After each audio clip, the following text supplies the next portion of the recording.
जो भी मुझे छुट्टी मिलता है उसमें मैं तैयारी करता हूँ। शिप पे भी थोड़ा बहुत तैयारी करता ही रहता हूँ। तो वही जो एक्चुअली 3-4 साल हो गए हैं तो वो पूरा बन जाता है माहौल। ठीक कहूँगा कि लगे रहिए, कभी ना कभी तो हो ही जाएगा। हम भी लगे हुए हैं, आप भी लगे रहिए। डेटा डाल सकते हैं, डायग्राम बना सकते हैं, जितना आप कमेटीज़ रिपोर्ट वगैरह डाल सकते हैं। देखिए सब बेसिक आंसर तो सब लिखते हैं, बट यही जो फैक्ट्स थोड़े बहुत डालते हैं उसमें आधा 1 नंबर डिफरेंस आता है और वही मिलके 20-22 नंबर का डिफरेंस बन जाता है। जीएस में कंटेंट है वो बहुत सफिशिएंट है। आप ऐसे राइटिंग उससे ही करेंगे तो बहुत मिल जाएगा आपको।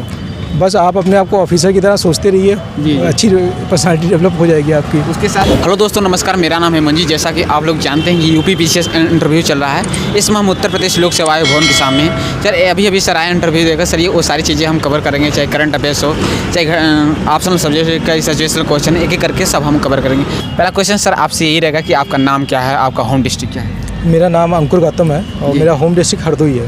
जी सर, आपका इंटरव्यू किस बोर्ड में रहा सर? कल्पराज सर के बोर्ड में था। आपका मीडियम और ऑप्शनल क्या रहा?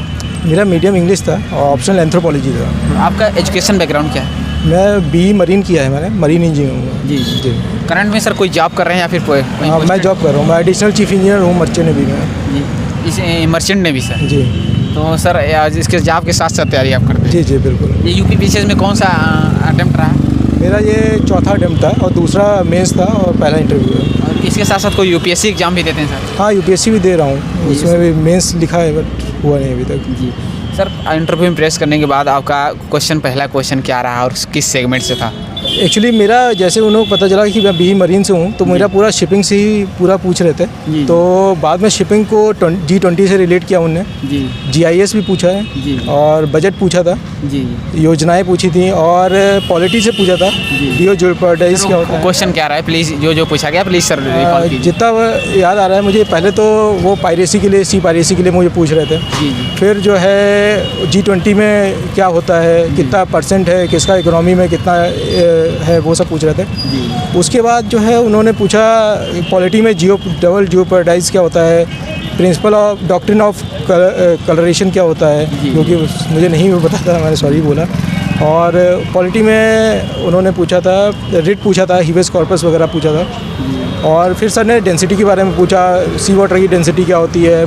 और बजट में उन्होंने पूछा कि आपका ये नए स्कीम्स एजुकेशन के फील्ड में क्या आए हैं, क्या नए कॉलेजेस वगैरह कुछ खुले हैं क्या, वो सब वो पूछ रहे थे। और कोई क्वेश्चन जैसे सिचुएशनल जैसे SDM बनाकर DSP बनाकर आपको कोई सिचुएशन देगा? नहीं, मुझसे सिचुएशनल क्वेश्चन नहीं पूछा उन्होंने। करंट से कोई क्वेश्चन जैसे इंटरनेशनल क्वेश्चन? G20 पूरा करंट पे ही उन्होंने पूछा और जो बजट पूछा वो बजट पूछा था। यूक्रेन रसिया क्राइसिस से, चाइना से, उसमें भी मुझसे एक क्वेश्चन पूछा था कि आपकी शिपिंग में क्या प्रॉब्लम आई है। तो मैंने उनको थोड़ा सा बताया उसके बारे में, तो सेटिस्फाई हो गए थे। और कोई क्वेश्चन जैसे कि पॉलिटी से, आर्टिकल से कोई क्वेश्चन? पॉलिटी से पूछा ना, आर्टिकल 32 पूछा ना, रिट पूछा था एक, और सुप्रीम हाई कोर्ट में कौन सी रिट होती है वो उसका आर्टिकल पूछा था। सर थोड़ा सा बात करेंगे, आप नेवी में पहले से मर्चेंट नेवी में हैं, तो इसके साथ साथ जॉब के साथ तैयारी कैसे, कितने घंटे पढ़ाई निकाल लेते हैं आप? जो भी मुझे छुट्टी मिलता है उसमें मैं तैयारी करता हूँ। शिप पे भी थोड़ा बहुत तैयारी करता ही रहता हूँ। तो वही जो एक्चुअली 3-4 साल हो गए हैं तो वो पूरा बन जाता है माहौल। सर प्रीलिम्स का एग्जाम होने वाला है, तो प्रीलिम्स के लिए कैसे अपने आप को प्रिपेयर करते हैं? इससे पहले भी आप UPSC मेंस भी लिखे हैं, इंटरव्यू भी दे चुके हैं। प्रीलिम्स के लिए आप जो है जितना हो सके फैक्ट्स पे यूपी के लिए कंसंट्रेट करिए। अगर आप UPSC दे रहे हैं तो कॉन्सेप्ट पे क्लियरिटी करिए। और बाकी अगर हो सके तो लूसेंट वगैरह यूपी के लिए बहुत इंपॉर्टेंट है, उसको पढ़ें। करंट अफेयर्स अच्छे से पढ़ें। सर यूपी स्पेशल के लिए क्या चीज़ें आपने पढ़ते हैं? कोई मैगजीन करंट अफेयर्स? मैंने घटना चक्र पढ़ा है, तो घटना चक्र मुझे तो फ़ायदा किया। सर घटना चक्र सफिशिएंट है अगर बात करें तो? देखिए आपको पूरा अगर देखा जाए तो उससे हो जाता है, बट थोड़ा आपको न्यूज़पेपर पे अच्छे से ध्यान देना पड़ेगा। और कोई जैसे GS के जो पेपर होते हैं जैसे सर हिस्ट्री, पॉलिटी, इकोनॉमिक्स के लिए, उसके लिए कैसे अपने आप को? बेसिक किताबें, जो मैंने बेसिक किताबों पे ही ज़्यादा ध्यान दिया है। बाकी तो थोड़ा जो मेन किताबें स्पेक्ट्रम हो गया या लक्ष्मीकांत हो गया, उनको अच्छे से जितनी बार पढ़ सकें उतनी बार पढ़ें। थोड़ा सा बात करेंगे सर, जैसे कि आफ्टर प्रीलिम्स 4 मंथ के बाद मेंस का एग्जाम होता है, तो मेंस के लिए अपने आप को कैसे प्रिपेयर करते हैं, स्ट्रेटजी बताइए। मेंस के लिए तो आपको जितना ज़्यादा कॉन्सेप्ट आपको क्लियर रहेगा, जितना आप लिख सकते हैं, उसके लिए राइटिंग प्रैक्टिस आप जितना कर लीजिए वही अच्छा है। सर आंसर राइटिंग की प्रैक्टिस इसे प्रीलिम्स एग्जाम हो जाने के बाद या फिर डेली पहले से ही स्टार्ट करनी चाहिए? पहले से भी आप अगर कर सकते हैं, मगर प्रीलिम्स के कम से कम 2 महीने पहले तो ये सब नहीं करना चाहिए। प्रीलिम्स बहुत मतलब डिफ़िकल्ट है, तो उसके लिए टाइम देना चाहिए। उससे पहले कर सकें तो करिए। और बाद में हो सके तो जितना आंसर राइटिंग कर सकें वो आंसर राइटिंग करिए। सर अगर बात करें इससे पहले भी आप कई टाइम्स दे दे, फाइनली क्या कमी आ रही, मिस्टेक क्या रही जो न्यू स्टूडेंट को नहीं करनी चाहिए, आप बता सकते हैं? आंसर राइटिंग मैंने कम किया है, मेरे पास टाइम भी कम था, तो वो बढ़ाना चाहिए आपको। सर अभी कुछ दिन पहले ऑप्शनल रिमूव किया गया है उत्तर प्रदेश से, तो यूपी पीसीएस से, तो आपसे उस पर आपका पॉइंट ऑफ व्यू क्या रहा है? मेरा पॉइंट ऑफ व्यू सरकार का बहुत अच्छा डिसीजन है, क्योंकि मेरे भी एंथ्रोपोलॉजी था, मुझे अच्छे नंबर नहीं मिला जी पिछली बार, बट इस बार मुझे लग रहा है कि अगर नया वो आएगा तो सबके लिए बराबर होगा, और बराबर होगा तो अच्छा काम इससे होगा। क्या क्या बेनिफिट रहेगा सर अगर आने वाले समय में? बेनिफिट यही होगा कि आपको लेवल प्लेइंग फील्ड होगा, ऐसा नहीं होगा कि किसी एक सब्जेक्ट में बहुत अच्छे नंबर मिल रहे हैं और किसी में ख़राब मिल रहे हैं, आप सबको बराबर से नंबर मिलेंगे, तो सबका बराबर से कैलिबर चेक होगा।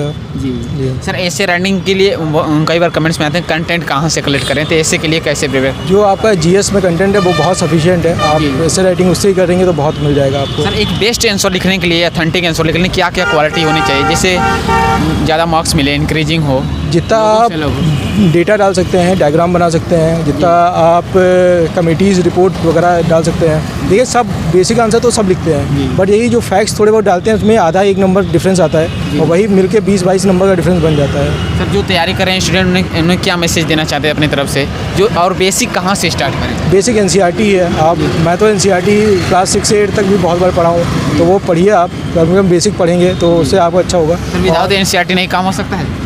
मेरे ख्याल से तो नहीं हो सकता, बट करने वाले लोग कर लेते होंगे, पता नहीं। तो एक क्वेश्चन लास्ट है सर, इंटरव्यू के लिए कैसे प्रिपेयर करें अपने आप को, बेस्ट स्ट्रेटजी बताइए जिससे पर्सनालिटी डेवलप हो?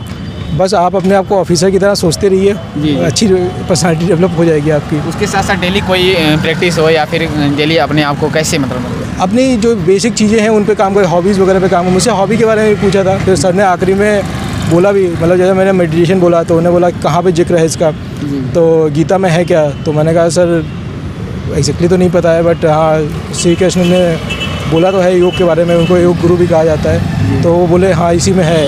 तो बोर्ड बहुत सपोर्टिव था सर, तो आप पता नहीं नंबर कैसे देते हैं, बट अच्छा था। सर एक क्वेश्चन है कि जैसे कि कई बार कमेंट्स में करते हैं बच्चे कि पहले डायरेक्ट यूपी पीसीएस या सिविल सर्विस की तैयारी की जाए या फिर कोई पहले एक जॉब पकड़ ले जाए, क्योंकि आप पहले से पोस्टेड हैं, इस पर आपका क्या वे है? देखिए मुझे बहुत लेट हो गया है, अगर शुरुआत में कोई करना चाहता है तो पहले तैयारी कर ले, क्योंकि मैं 10 साल से जॉब कर रहा हूँ और 3-4 साल इधर दे दिया मैंने, तो जो ही चीज़ मैं अगर 20-22 साल में शुरू की होती तो वो ज़्यादा बेनिफिट होता है। कई बार क्या होता है कि लोग बताते हैं कि यह पंचवर्षीय योजना है सिविल सर्विस एग्जाम, तो अगर नहीं होगा तो पहले मानना है कि जो मिडिल क्लास, जनरली ज़्यादातर लोग मिडिल क्लास फैमिली से बिलोंग करते हैं, तो पहले कोई जॉब पकड़ ले या फिर इसमें डायरेक्ट? देखिए आपको करीबन 1-2 साल अच्छे से तैयारी कर लेना चाहिए, उसके बाद आप जॉब कर लीजिए, जॉब के साथ तैयारी करिए, क्योंकि 2-3 साल से ज़्यादा आप रेगुलर तैयारी करेंगे उससे ज़्यादा कुछ फ़ायदा होने वाला नहीं है। आपको जो है उस जॉब के साथ भी उतना पढ़ेंगे तो वो बहुत बेनिफिशियल रहेगा, आपको रिवाइज ही करना होता है उसमें। सर एक लास्ट क्वेश्चन है कि जो स्टूडेंट तैयारी करें उन्हें मोटिवेशन के तौर पर क्या कहना चाहते हैं, कोई पोएम पोएट्री कुछ सुनाना चाहते हैं? पोएम पोएट्री तो नहीं, बस यही कहूँगा कि लगे रहिए, कभी ना कभी तो हो ही जाएगा, हम भी लगे हुए हैं, आप भी लगे रहिए। Thank you sir, all the best कि इस बार SDM की पोस्ट मिले। Thank you. Okay okay sir. ठीक है।